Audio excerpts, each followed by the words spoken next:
শ্রী চিন্ময় সদ্গুরবে নমঃ। আমরা দোহা 122-এর পর থেকে শুরু করব। আমরা অযোধ্যা কাণ্ডে আছি। খুব নাটকীয় মুহূর্ত চলছে, যেখানে রামচন্দ্র ইত্যাদিরা আমরা দেখতে পাবো যে কিভাবে কি এগোচ্ছেন, এবং কবি কি কল্পনা করেছেন তাদের এই যাতায়াত নিয়ে। কবির কি কল্পনা? কবি কখনো সূর্য বংশের সূর্য বলছেন, কখনো কুমুদ বিলাসিনী বলছেন। ভালোবাসায় তো এরকম হয়। ভালোবাসায় মানুষ আহ্লাদ করে, কত রকম ভাবে ভালোবাসার মানুষকে খুশি করা যায়, কি কি নামে ডাকলে সে খুশি হবে, এইটা আমরা প্রকাশ পাই। সেখানে সদা সতর্ক থাকে যে আমার কোনো কথায় বাক্যে তার মনে খারাপ লাগলো। কবিও কিন্তু তাই করছেন। দেখুন এভাবে কিভাবে কবি আস্তে আস্তে তার শব্দ জাল বিস্তার করছেন। শব্দ সজ্জা आगे राम लखन बने पाछे, तापस वेश विराजत काछे, उभय वीच सिय सोती कहीं से, ब्रह्म जीव बिच माया जैसे। সম্মুখে শ্রীরামচন্দ্র যাচ্ছে, আর তার পেছনে পেছনে লক্ষ্মণ। রাম এবং লক্ষ্মণ দুজনেই তপস্বীর বেশে। তার মানে প্রত্যেকটা ড্রেস কোড আছে, সবকিছুই আমাদের মনে করিয়ে দেয়। এরকম স্নানের কাপড় আছে, সজ্জার কাপড় আছে, ঠিক তেমনি তপস্যা। তাপসদেরও কাপড় দেখলে বোঝা যায় যে এরা তাপস। সেই জন্যই এই সামাজিক স্বীকৃতি নয়, সামাজিক ডিস্টারবেন্স যাতে না আসে তার জন্যই এটা। এবং এই কাপড়ের দিকে যখন তাপস নিজে তাকাবে, সেও বুঝতে পারবে যে সে কে, ব্যবহারিক জগতে তার স্থান কোথায়, তাই সে কি করতে পারে, কি বলতে পারে, কতটা করতে পারে। দ্যাট ইজ, মধ্যিখানে মা সীতা দেবী চলেছেন। এবারে তিনি কি রকম? শ্রীরামচন্দ্র যদি ব্রহ্ম হন এবং লক্ষণ যদি জীবাত্মার, অর্থাৎ রিফ্লেকশন অফ দা পরমাত্মা হয়, তাহলে মা সেখানে কোথায়? না, মা যেন মহামায়া রূপে দাঁড়িয়ে আছে। মা সেখানে মহামায়া রূপে দাঁড়িয়ে আছে। ঠিক বোঝা গেল? কি সুন্দর! ব্রহ্ম আর জীবের মধ্যে মা যেন মহামায়া। কবির মনে কি সুন্দর! দেখুন, ভক্ত হয়েছেন কি করে বুঝবেন? এইগুলো দেখে দেখবেন। আমি ভক্ত, ঠিক ঠিক সাধক হতে পারছি কিনা, ভক্ত হতে পারছি কিনা, প্রেমিক হতে পারছি কিনা, ইন্ডেক্স কি? না, তারা কোনো নেগেটিভ জিনিসকে পজিটিভলি ব্যাখ্যা করতে পারে। শ্রীরামকৃষ্ণ কথা বলতে বলতে থুতু দিচ্ছেন। কথামৃতকার কিন্তু লিখলেন না যে মা ঠাকুর থুতু দিচ্ছে। তিনি কি লিখলেন যে এই কথা শুনিয়া ঠাকুর মুখামৃত বর্ষণ করলেন। ভক্ত লক্ষণ, যে এমন শব্দ, এমন ভাব আমি ব্যবহার করব যে এই মানুষটার প্রতি শ্রদ্ধা, ভক্তি সবকিছু জাগে।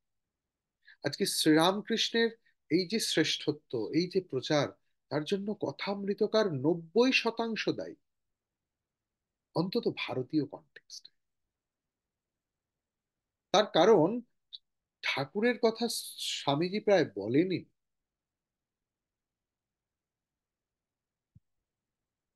এইটা আমাদের মাথায় রাখ। তো আমি ভক্ত হচ্ছি কিনা কি করে বুঝবো? না, আমি কোনো কিছু বিষয়কে কিভাবে ব্যাখ্যা করছি, কিভাবে দেখছি, নিজে কিভাবে দেখছি এবং জগৎকে কিভাবে দেখাচ্ছি। এখানে দেখুন, কবি ঠিক সেই কথাই লিখেছে। দেখুন,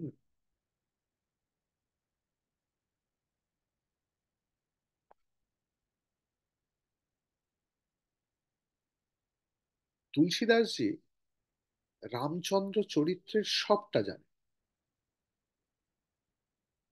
সব জানে, কোথায় খামতি, কোথায় কি, মনুষ্য শরীর তো। তারপরে কি লিখছেন? তথাপি মম সর্বস্য। এত কিছু জানার পরেও তিনি আমার সর্বস্ব। তথাপি মম সর্বস্য রাম কমললোচনা। এই হচ্ছে ভক্ত লক্ষণ। আমরা এই গ্রন্থের মাধ্যমে শুধু যে তিনি কার কথা লিখছেন তার কথা জানতে পারি তা নয়, যিনি লিখছেন তার চরিত্র বুঝতে পারি, এবং বুঝতে পারি আমি কি ভক্ত হয়ে উঠতে পারলাম। এই প্রশ্ন বলছে যে যেন বসন্ত ঋতু আর কামদেব। বসন্ত ঋতু আর কামদেবের মধ্যে রতি রয়েছেন। রতি মানে কামদেবের স্ত্রী।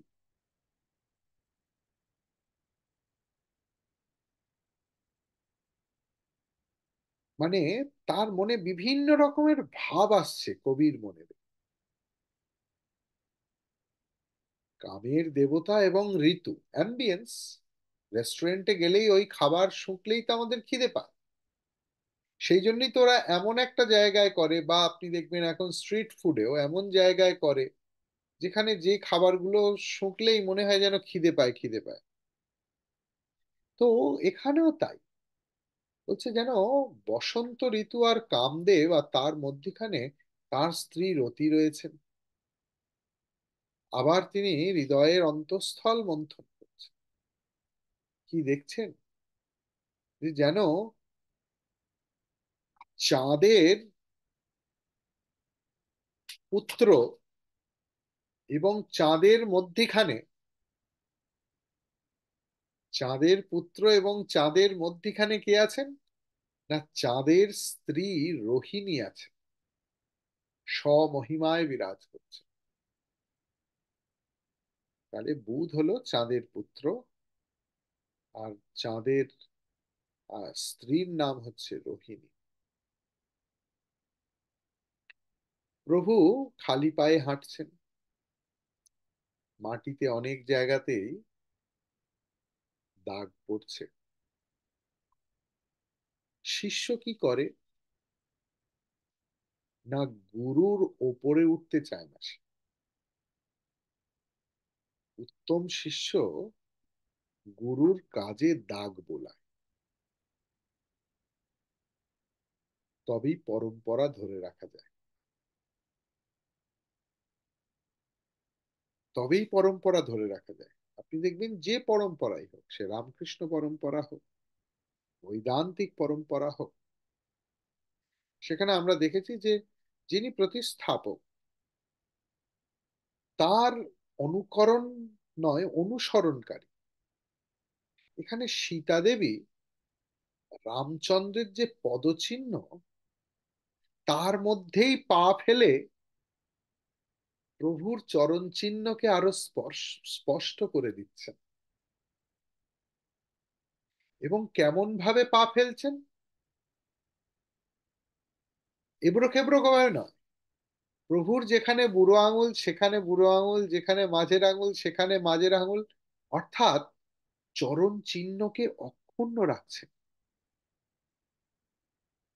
অর্থাৎ আমার যিনি পূজ্য, তার মান সম্মানকে কিভাবে অক্ষুণ্ণ রাখা যায়। দেখুন, শাস্ত্র বলছে শ্রী রামচন্দ্রের পদচিহ্নের মধ্যে পা ফেলে সীতা দেবী প্রভুর চরণ চিহ্নের মর্যাদা অক্ষুণ্ণ রাখছে এবং অতি সাবধানে হেঁটে যাচ্ছে। প্রভু পদ রেখা বিচ বিচ সীতা, ধরতি চরণ মগ চলতি সভীতা। অত্যন্ত ভয়ে ভয়ে। That is the characteristic. Siya Ram पद अंकवराए, लखन चलहि मगुदाहि न लाए। আর লক্ষণ, তিনি কি করছেন? না, এই যে উভয়ের চরণ চিহ্নের মর্যাদা রক্ষা করে ওদের পদচিহ্নকে স্পর্শ করছে না, তার ডান দিকে রেখে এগিয়ে যাচ্ছে। শিব মন্দির ছাড়া যে কোনো মন্দির প্রদক্ষিণ করতে হয় কিভাবে? শুধু তাকে পাক খেলেই হয় না। আমার ইষ্ট আমার ডান দিকে থাকবে। শিব মন্দির নয় কেন? শিব মন্দিরও আমার ডান দিকে থাকবে, কিন্তু শিব মন্দির পূর্ণ প্রদক্ষিণ হয় না। যেখানে গৌরীপট্টের দিক, সেটাকে ক্রস করা যায় না। তাই প্রথমে এই দিক দিয়ে গিয়ে ঠিক পট্ট পর্যন্ত গিয়ে আবার ব্যাক করতে হয়। অর্ধচন্দ্রাকার প্রদক্ষিণ হয় শিবের। তাই অর্ধচন্দ্রাকার যখন, তখন তিনি বাঁদিকে চলে আসেন। ভগবান শিব ছাড়া যে কোনো দেব দেবতার যা হোক কিছু, যে কোনো কিছুকে আপনি যদি প্রদক্ষিণ করতে চান, তা আপনার ডান দিকে থাকে। লক্ষণের কাছে রামচন্দ্র এবং লক্ষণ হলো ইষ্ট। তাই তিনি পূজা তো সর্বাঙ্গের। পুজো মানে কি শুধুই ওম সর্বমঙ্গল মাঙ্গল্যে না। পূজা আমার কথায়, পূজা আমার ব্যবহারে, পূজা আমার চলনে, পূজা আমার বলনে, পূজা আমার সার্ভিং এ। লক্ষণ হাঁটতে হাঁটতে তার চরণ চিহ্ন দিয়েও পুজো করছেন ভগবানকে। ক্লিয়ার? তাহলে পুজো মানেই যে শুধু আসনে বসবো বা বক্তৃতা মঞ্চে ভালো ভালো বলবো তা নয়। পূজা আমার চিন্তনে, আমি তার সম্বন্ধে কি ভাবছি, আমি তার সম্বন্ধে কি বলছি, আমি তার ক্ষেত্রে কিভাবে কি করছি, এভরিথিং ইজ মাই পূজা।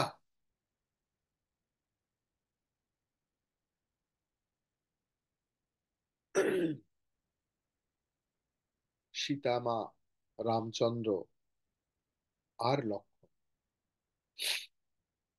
এই তিনজনের যে প্রীতি ছিল একের প্রতি, হুম,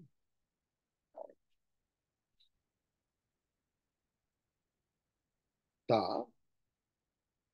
এখন আলোচনার বিষয় না। আর তা নিয়ে আলোচনা করাও যাবে না, তার কারণ তা অনির্বচন। তাই তার বর্ণনা হয় না।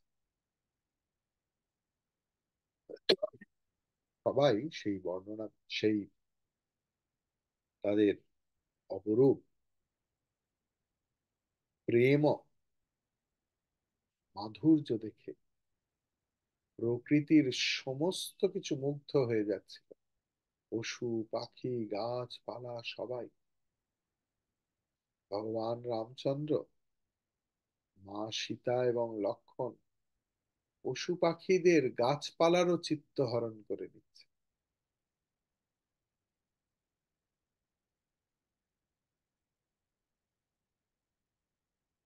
এখন তুলসীদাসজি বলছেন, जिन्ह जिन्ह देखे पथिक प्रिय सिय समेत समते दऊ भाई भव मगु अगम अनंदुते बिनु श्रम रहे सिराय।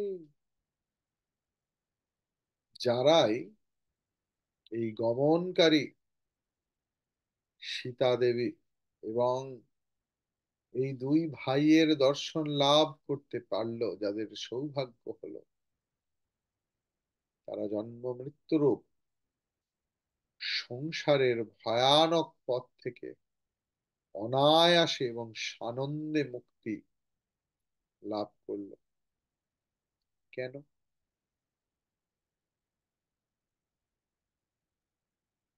কি তার কারণ? মুক্তি বলতে কাকে বোঝায়? আর যেখানে আমার মনের খুলবুলি বন্ধ হয়ে গেছে, মন যোগও চায় ভোগও চায়,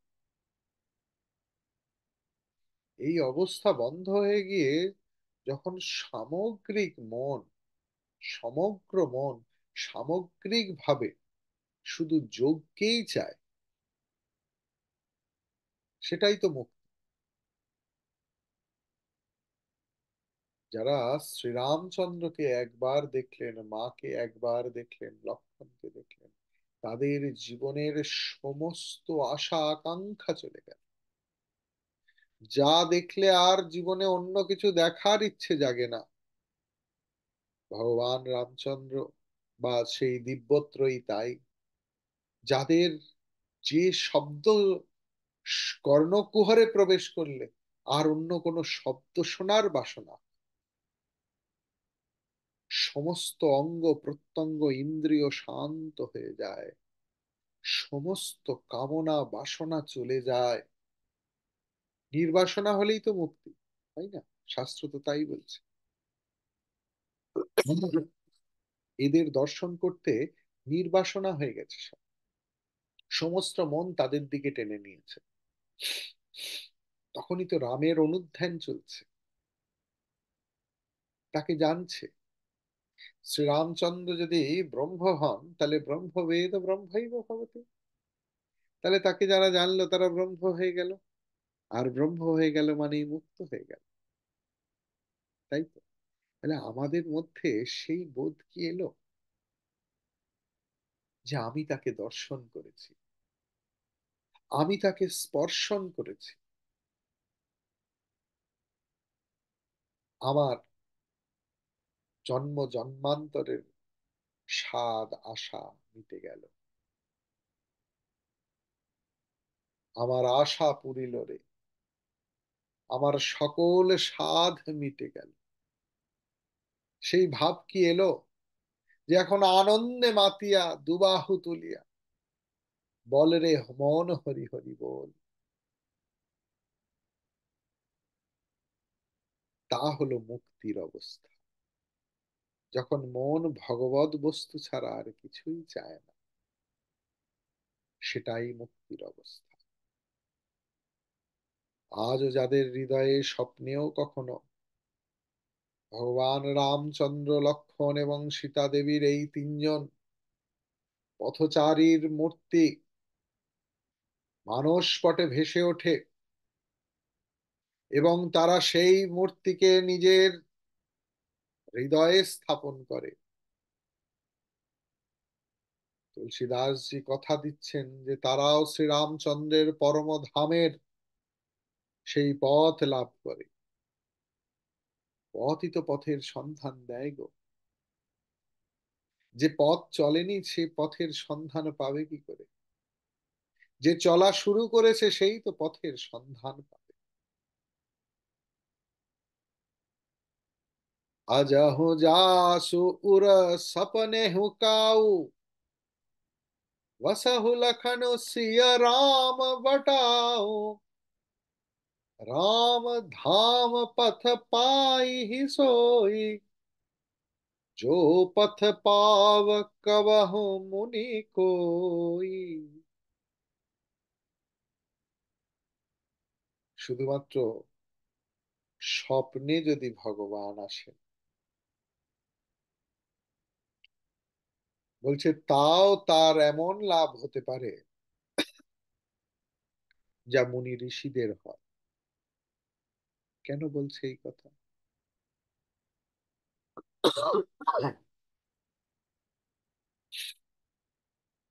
স্বপ্ন অবস্থা কি? সেখানে কি আমাদের কোনো কন্ট্রোল থাকে? আমরা জাগ্রত অবস্থায় যা করি, যা চিন্তন করি, তাই আমাদের স্বপ্নে আসে। যে মানুষ সারাদিন রাম সীতা লক্ষণের চিন্তা করছে, তারই তো স্বপ্নে প্রভু আসবে। সে মুনি ঋষিদের থেকে কম কি গো? তাই না? সীতা মা আমার পথভ্রমে ক্লান্ত হয়ে পড়েছে। সামনে একটা বট গাছ আর একটা জলাশয় দেখতে পেয়েছে, বলছে ওই তো ওই তো ওই তো, ওইখানে জল আছে। আর দেখো ওখানে ছায়া আছে, বট গাছ। ভগবানও বুঝতে পারলেন সবাই ক্লান্ত, জল চাই। ভগবান সেখানে অবস্থান করার সিদ্ধান্ত নিলেন। বিভিন্ন কন্দ, ফল, মূল গ্রহণ করে তিনি সেখানে রাত্রি যাপন করলেন। সকালে সেই সরোবরে অবগাহন করলেন, ডুবে স্নান করলেন, করে আবার যাত্রা শুরু করলেন।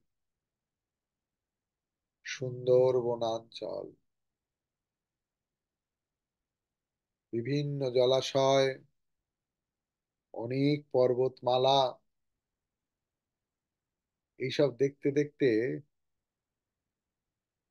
প্রভু এবারে বাল্মীকি মুনির আশ্রমে এসে পৌঁছলেন।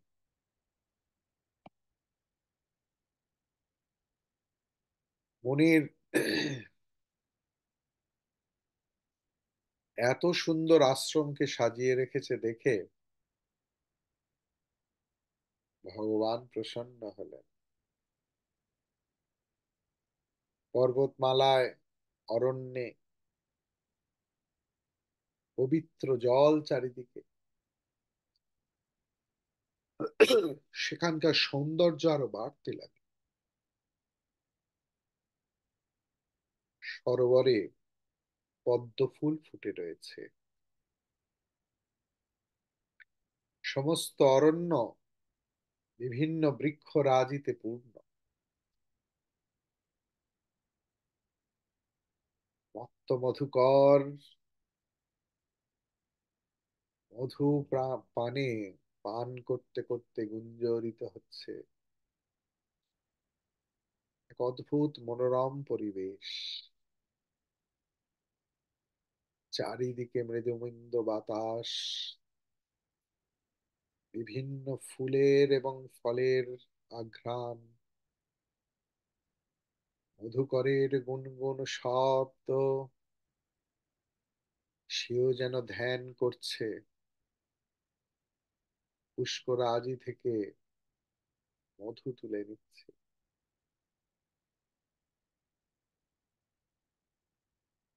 পশু পাখিরাও তাদের নিজেদের মতো করে একে অপরকে ডাকছে, কিন্তু কেউ তারা হিংসা করছে না। একে অপরের প্রতি তারা হিংসা ভুলে গেছে।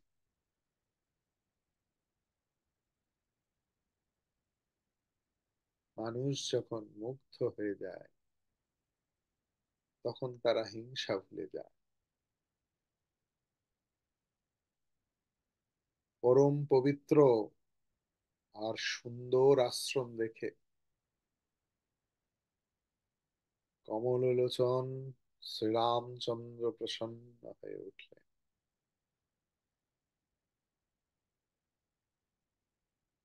রঘুবংশের শিরোমণি চন্দ্র যে আশ্রমে এসেছেন, এইটা খবর পেয়েই মণি তাকে নিজে গেলেন আপ্যায়ন করতে। তার ইষ্ট এসেছেন যে,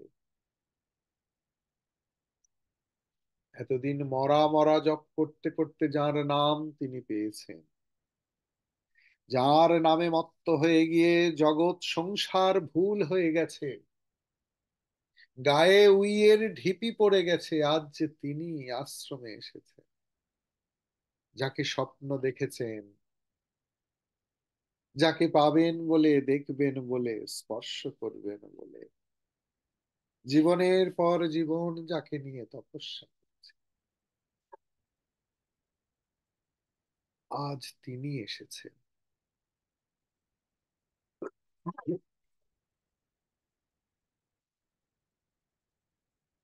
বাল্মীকিকে দেখেই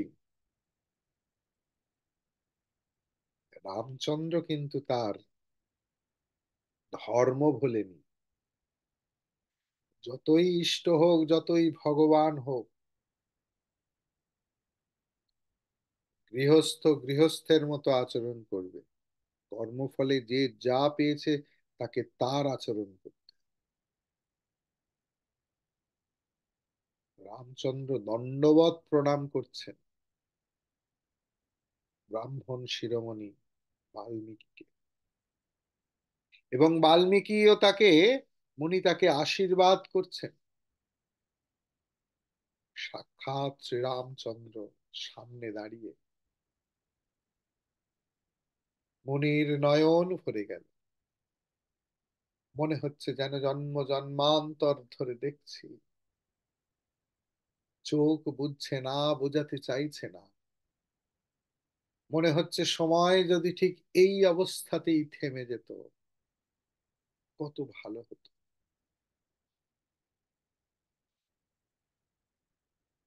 তিনি সসম্মানে প্রভু রামচন্দ্রকে আশ্রমে নিয়ে এলেন। তার প্রাণাধিক প্রিয় এই রামচন্দ্র, তার ইষ্ট, তাই তার সেবার জন্য সব থেকে উত্তম ফল খাবার। আপনি দেখুন, প্রথমেই খাবারের বিষয়, যে কোনো আশ্রমে আপনি দেখুন, ফার্স্ট ফুড।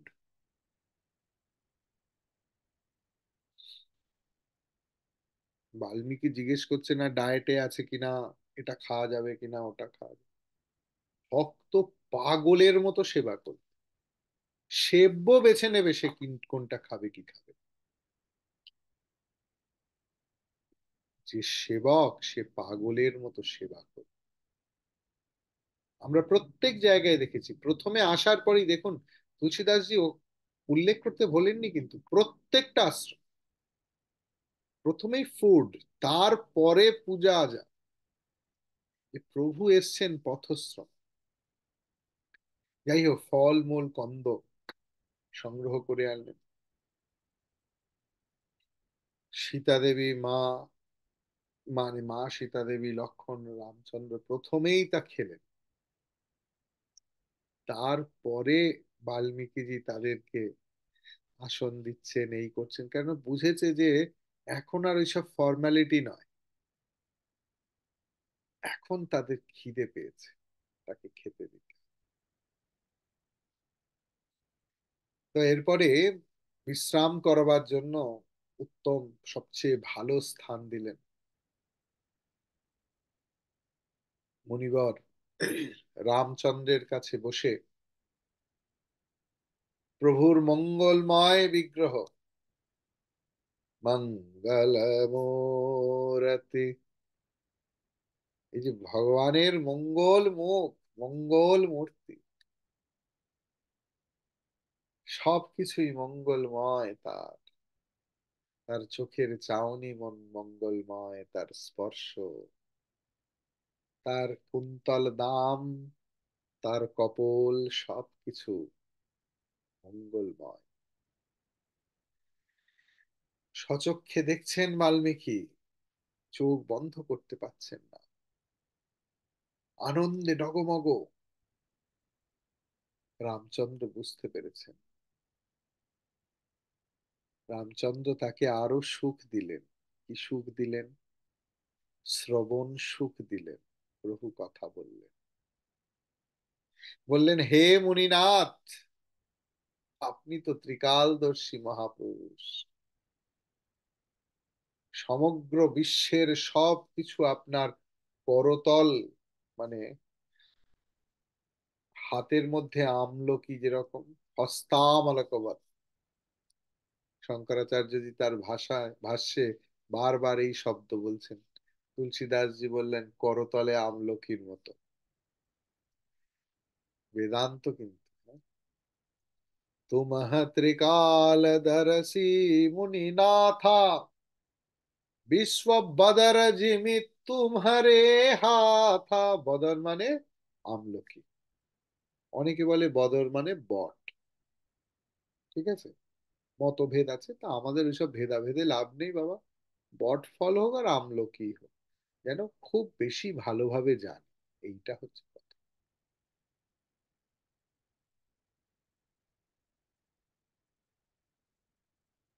তারপরেও তিনি রানী কইকেয়ী কিভাবে তাকে বনবাসে প্রেরণ করলেন, প্রভু রামচন্দ্র কিন্তু সব তাকে বললেন।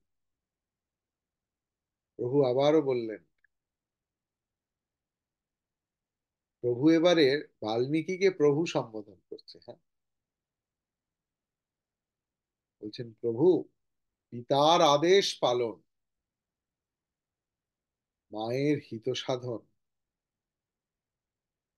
আর এমন স্নেহের, এই ধর্মের মূর্ত প্রতীক ভরতের মতো ভাই, তার রাজত্ব লাভ,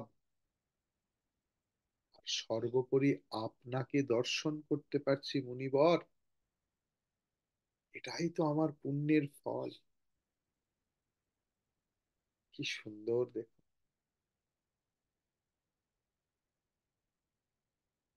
শ্রীরাম জয় রাম, জয় জয় রাম, শ্রীরাম জয় রাম।